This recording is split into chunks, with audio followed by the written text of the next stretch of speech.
संघर्ष प्रस्तुत करता है अपना नुक्कड़ नाटक दिले नादान, जो कि मेंटल हेल्थ पर आधारित है। मेंटल हेल्थ आपने बचपन से इसके बारे में सुना होगा, किताबों में पढ़ा होगा, और लॉकडाउन में तो इसके बारे में काफी चर्चा हुई होगी, या आपने एंजाइटी, डिप्रेशन और स्ट्रेस जैसे वर्ड्स का खूब इस्तेमाल किया होगा। भला 25 मिनट में मेंटल हेल्थ जैसे टॉपिक को दिखाने की एक छोटी सा प्रयास आपके सामने, because physical health and types of health divided into two parts. और जी नमस्कार, मैंने कह दिया स्थूल, यानी आपकी फिजिकल हेल्थ, और ये मेरा छोटा भरा सूक्ष्म, यानी आपकी मेंटल हेल्थ। तो जैसा कि आप देख सकते हैं कि फिजिकल हेल्थ तो आपको दिख रही है, लेकिन ये जो मेंटल हेल्थ है ये आपको नहीं दिख रही, क्योंकि आप इसे नजरअंदाज कर देते हैं। तो भाइयों और बहनों, मैं आपको ये बताना चाहता हूं कि आपके घुटने पे लगी चोट की मरहम और दवा तो है, मगर आखिर इस दर्द की दवा क्या है? और मेंटल हेल्थ के बारे में आपको और डीपली बताऊं तो मेंटल हेल्थ एक ऐसा टॉपिक है जो लेकिन अगर मैं ऐसे ही सब कुछ आपको बता दूंगा तो ये तो बोरिंग हो जाएगा। अरे यार भाइयों, कैसे हो?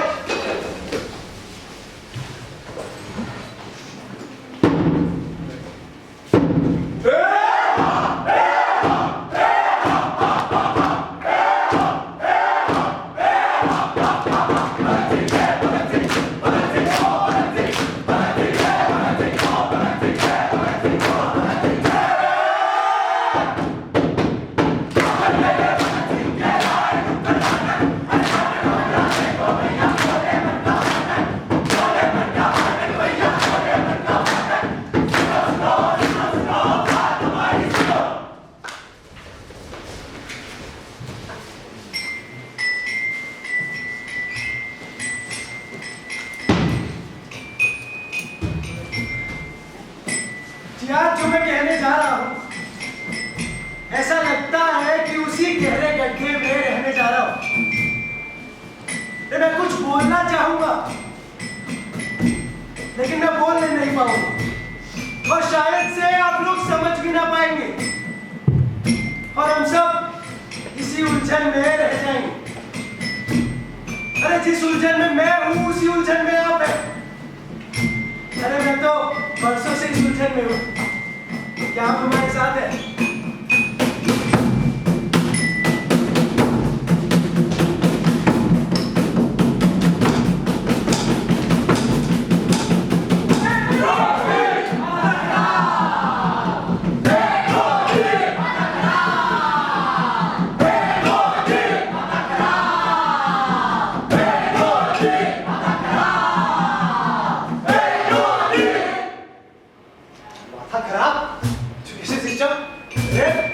करप्शन, सीएनआरसी, आगे नुक्कड़ नाटक तो मेंटल हेल्थ पर है, तो फिर ये सब क्यों? अच्छा, शायद हर मुद्दे की जड़ मेंटल हेल्थ है। इसका मतलब मेंटल हेल्थ आखिर में होती क्या है? मेंटल हेल्थ हमें दिखती नहीं और फिजिकल हमें दिखती है, इतना हमें पता है, पर मेंटल हेल्थ, अरे यार चलो चलो जल्दी हटो यार।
चिंटू की जिंदगी में उलझन आ गई। चिंटू नादान था, अब परेशान था, बेचारा बोझ में दबा हुआ उलझन में फंस गया।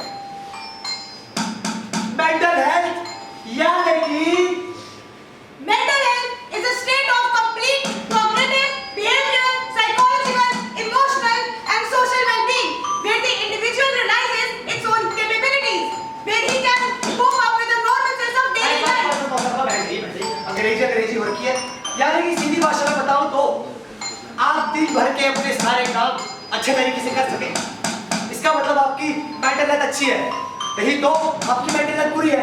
अब नुक्कड़ नाटक अच्छी मानसिक स्थिति में तो नहीं बना सकते, वो बनेगा जब आपकी मानसिक स्थिति खराब हो जाएगी और आप गुस्सा, नफरत, प्यार, मोहब्बत इन सब में अच्छे से बैलेंस नहीं बना पाएंगे। इससे कि क्या होगा, आपके शरीर में दिक्कत आने लगेगी, क्योंकि मानसिक और शारीरिक दोनों आपस में जुड़े हैं। जैसे कि चिंटू के साथ हुआ, हो सकता है कि गर्लफ्रेंड से लड़ाई हो गई, हो सकता है कि इस एजुकेशन सिस्टम का प्रेशर पड़ा, हो सकता है कि माँ बाप ने सपोर्ट नहीं किया। अगर ये सब दिक्कतें रही तो ऐसी बहुत सारी बीमारियां और गहरी हो सकती है। शेरों, अच्छा पाटो, कहाँ पर गए हो?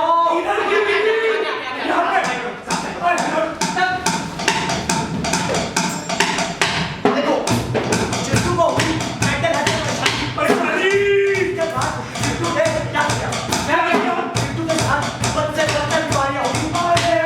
कहते हैं मेंटल डिसऑर्डर। लेकिन गुरुजी, ये कितने बुरे हो सकते हैं? ये तो इतिहास में चले आ रहे हैं।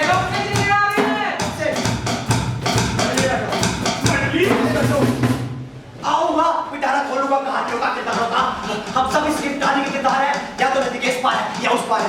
चुप चुप, किरदार नंबर निकल जा, निकल जा। एक रावण आ आ आ आ आ आ आ आ आ आ आ लंका का राजा रावण मेरी आंखों के सामने आज भी वो दृश्य आते हैं, आज भी मुझे वो घबराहट महसूस होती है जब अतीत में बीते उन युद्धों की घटना मेरे सामने आती है। मेरे परिवार का खून से सना हुआ शरीर, मेरे भाइयों की मृत्यु, मेरे पुत्रों की मृत्यु, मेरा अफसोस आज भी कलयुग में रावण के अहंकार की बातें की जाती है, मगर रावण की खराब मानसिक स्थिति ही नहीं। द्रौपदी, अब देखता हूँ मुझे कौन बचाएगा। हरी समान दुर्योधन मुझे अपनी जंघा पर बिठाएगा। दुशासन मेरे भाई, जाओ, अति शीघ्र जाओ। रावण ने जो द्रौपदी के केश पकड़ के खींच लाओ। मैं दुर्योधन हूँ।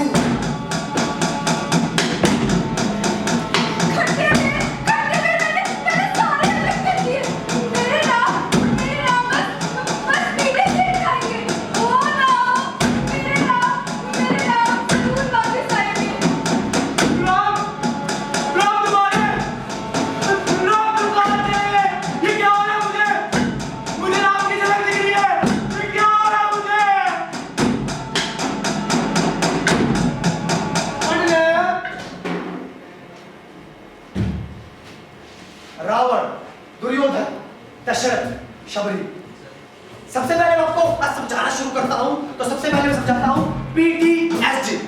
क्या ये पहले वाले भाई साहब, पोस्ट ट्रॉमेटिक स्ट्रेस डिसऑर्डर, यानी कि किसी भी दुर्घटना के बाद की परेशानी। रावण के सामने उसका पूरा परिवार खून में सना था। क्या रावण से मानसिक स्थिति का हाल यानी कि ऑपोजिशनल डेफिएट डिसऑर्डर। बहुत ही बढ़िया, ऑपोजिशनल डेफिएट डिसऑर्डर, यानी कि आपको लगता है कि आप जो बोल रहे हैं वो सही है, चाहे आपके सामने कितना भी बड़ा थेरेपिस्ट आ जाए, आप बाहर। दुर्योधन के साथ यही हुआ। श्री कृष्ण आया, धृतराष्ट्र बचाया और उसका पूरा परिवार आया। उसने किसी भी नाम और उसकी मानसिक स्थिति के चलते महाभारत ने जन्म लिया। अगला पहला दशरथ यानी कि स्किज़ोफ्रेनिया। अरे वाह वाह वाह, स्किज़ोफ्रेनिया यानी कि डिल्यूशन ऑफ हेलुसिनेशन। आपको ऐसे ऐसे दृश्य नजर आते हैं जो वास्तव में मौजूद नहीं है। दशरथ को दिखता था क्या श्री राम कि वो भगवान करा के वापस आ चुका है, जबकि ऐसा नहीं। क्या दशरथ से किसी मानसिक स्थिति के बारे में पूछा? नहीं पूछा, इसने नहीं पूछा। अगला शबरी ओ सी ऑब्सेसिव कंपल्सिव डिसऑर्डर। शाबाश यानी कि एक ऐसी एडिक्शन जो ना चाहते भी करते हैं, बार बार करते हैं। शबरी मेरे नाम आएंगे, पीछे पेड़ खाएंगे, सालों साल वो पेड़ चुपती रही। क्या श्री राम एक दिन में आ गए, सालों साल लगे श्री राम के बारे में। और शबरी की दुखी थी मगर उसकी मानसिक स्थिति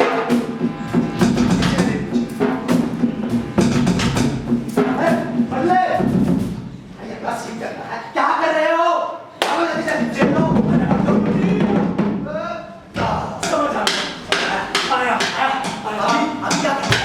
हाथ से वापस आते और समाज इन लोगों को रिलेट करवाते हैं हमारे जैसे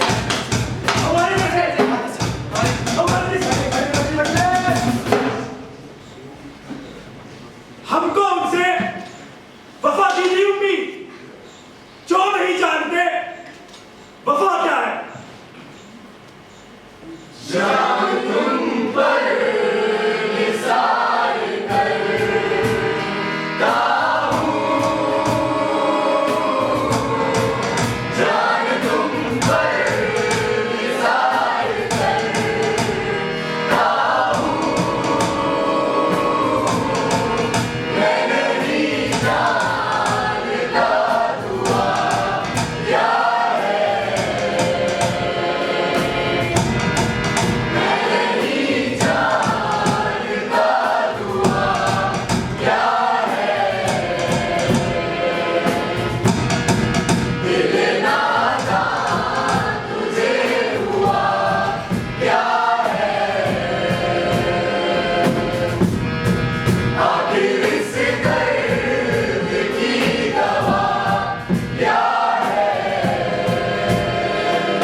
माँ के हाथ का खाना तो तुझे पसंद ही नहीं है। मैं माँ को कैसे समझाऊं जो मुझे खुद समझ नहीं आ रहा।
खुशबू पुत्र 6 सेकंड में सब कुछ ठीक हो जाना है और तू टेंशन ना ले यार।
कमरे की सारी लाइट्स ऑफ करके मी टाइम तो मैं भी एंजॉय करता हूँ, तो क्या मेरे को भी आपके जैसा डिसऑर्डर है क्या?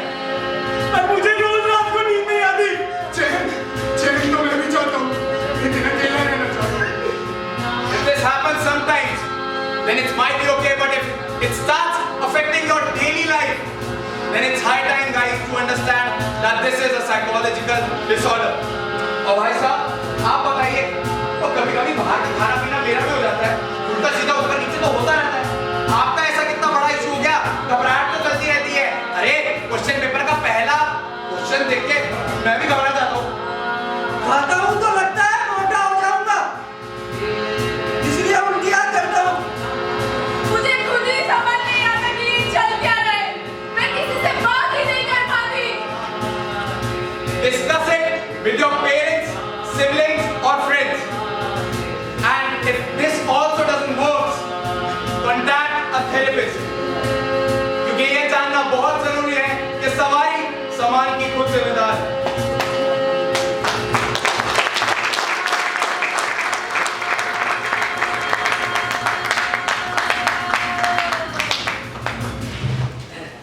मैं इमोशनल नहीं होता हूँ, पर कभी-कभी कुछ जज्बात ऐसे उभर आते हैं जिससे कि एक काम करते हैं, आपको थोड़ा सा सॉल्यूशन रिलेटेड बनाते हैं इस हरकत को। गाइस 3 2 1 से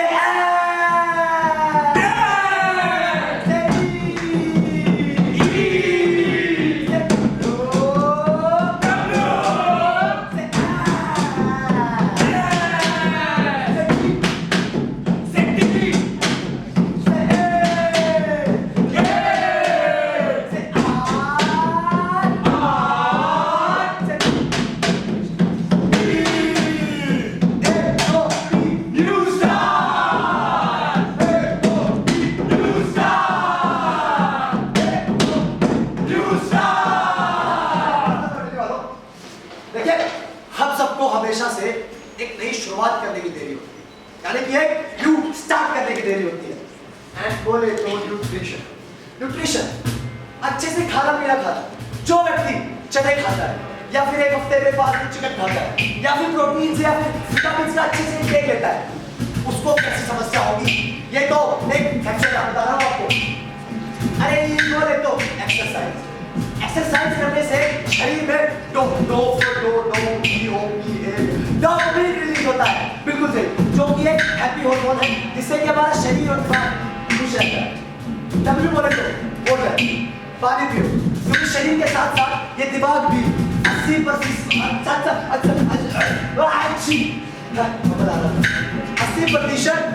पानी से बना, इसलिए जो पानी पीता है ज्यादा उससे बीमारियां होती है कम। IAS बोले तो सनलाइट, अब जैसे कि अब आपने विटामिन करवा दिया, अगर हम बाहर करते तो सूरज की किरणें हमारे पड़ती और हमें मिलता विटामिन डी, जिससे कि हमारे सेल बहुत ज्यादा एक्टिव रहते। विटामिन डी बोले तो बहुत सारी लंबी लाइन है, डी बोले तो टेम्परेचर, यानी हमारे मूड स्विंग्स, जैसे कि अचानक से कुछ खाने लगता है, अचानक से काबू नहीं कर पाते, बैलेंस नहीं कर पाते, क्योंकि हम अच्छे से उससे बात नहीं कर रहे, हम उसको अच्छे से जानते नहीं। ए बोले तो एयर, अच्छे से एयर का इंटेक, क्योंकि मुझे याद आता है कि बाहर देश में एक स्टडी हुई थी जिससे कि कुछ लोगों को बाहर टेंट में रखा गया था और कुछ लोगों को हॉस्पिटल में, और जो बाहर टेंट में रखे थे वो ज़्यादा जल्दी ठीक हुए, यानी कि एयर की वजह से वो ज़्यादा जल्दी रिकवर कर सके। आर बोले तो रेस्ट, जैसा कि ये तो भाई फर्स्ट वाली बात हो गई। आर बोले तो रेस्ट एटलीस्ट अच्छे से 8 से 9 घंटे सो, सिर्फ सो, आग बंद करके अपने शरीर को, अपने दिमाग को रेस्ट दो, तभी तो रेस्ट मिलेगा। टी बोले तो ट्रस्ट, सबसे ज्यादा बेसिक कनेक्शन, बात करो लोगों से, अपने दोस्तों से, परिवार से, टीचर से, किसी से बात करो, एक कनेक्शन बनाओ जिससे कि तुम्हें अकेला ना लगे। ये था फ्यूचर गाइस, नाटक को खत्म करते हैं।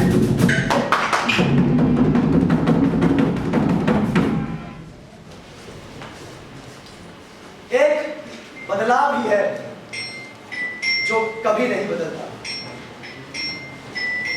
एक बदलाव ही है जो हमें हमेशा है बदलता।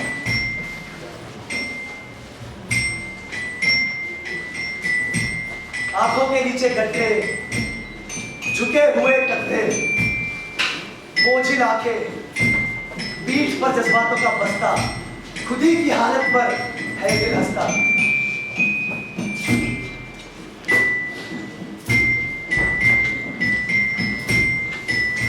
आंखों में आंसू है, शरीर टूटा हुआ है, बिखरा हुआ, सामने देख रहा हूं तो अपना उजड़ता हुआ ये जहान, किसी से कुछ नहीं कहता, तुम सुन बस मेरे कोने में रहता, यही है मेरा दिले नाता। ये थी शहीद भगत सिंह इंजीनियरिंग कॉलेज की नाट्य संस्था संघर्ष और उसकी प्रस्तुति दिले नादा। धन्यवाद।